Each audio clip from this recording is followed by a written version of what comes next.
Hello friends, আজকে রান্না করতে চলেছি। এই দেখুন, শসা, বড় শসাগুলো হয় না যেগুলো রান্নার জন্য, সেই শসা ডুমো ডুমো করে কেটে নিয়েছি। যেহেতু শসার পরিমাণটা বেশি, তাই আমি আলু একটা বড় সাইজের দিয়েছি, আর নিয়ে নিয়েছি চিংড়ি মাছ আর কাঁচা লঙ্কা। এই দিয়ে একটা রেসিপি করবো, দেখতে থাকুন। কড়াই বসে দিয়েছি, কড়াইয়ের মধ্যে তেল দিয়ে দেবো, ওর মধ্যে দিয়ে দেবো আলুগুলো। আলুগুলো আমি ভেজে নেবো।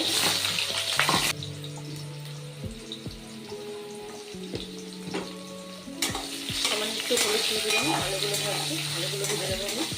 আমি চিংড়ি মাছগুলো ভেজে নেবো।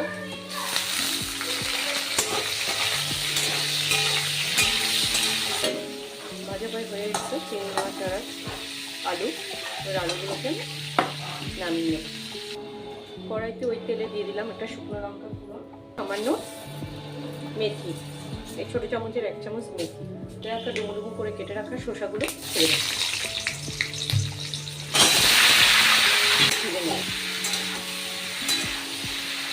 এর মধ্যে দিয়ে দেবো হলুদ,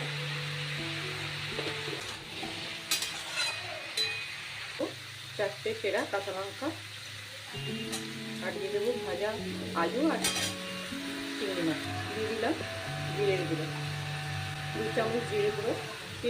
এতেই এই রান্নাটা এত খেতে ভালো লাগে, কোনো মশলা ছাড়াই রান্নাটা টেস্টি লাগে খেতে। লবণটা আপনারা বুঝে দেবেন, যে যেরকম খান। সামান্য জল দিয়ে দেবো, যেহেতু জিরে গুঁড়োটা দিয়েছি।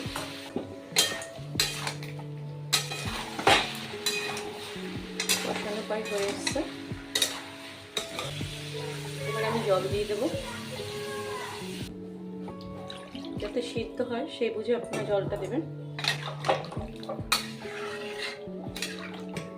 যেহেতু শসার পরিমাণটা একটু বেশি, সিদ্ধ হওয়ার জন্য আমি জলটা দিয়ে দিলাম। এবার আমি এটাকে চাপা ঢাকা দিয়ে দেবো। দেখা যাক এবার কতটুকু সিদ্ধ হয়েছে। হয়, যেহেতু শসা ঠান্ডা জিনিস, দিয়ে দিলাম কুচনো ধনেপাতা। গরম ভাতের সঙ্গে জাস্ট জমে যাবে, এরকম পাতলা ঝোল, পেটের জন্য খুব ভালো খেতে। হয়ে গেছে শসা আলু দিয়ে চিংড়ি মাছের ঝোল। আপনাদের যদি রান্নাটা ভালো লেগে থাকে, অবশ্যই লাইক ও সাবস্ক্রাইব করবে।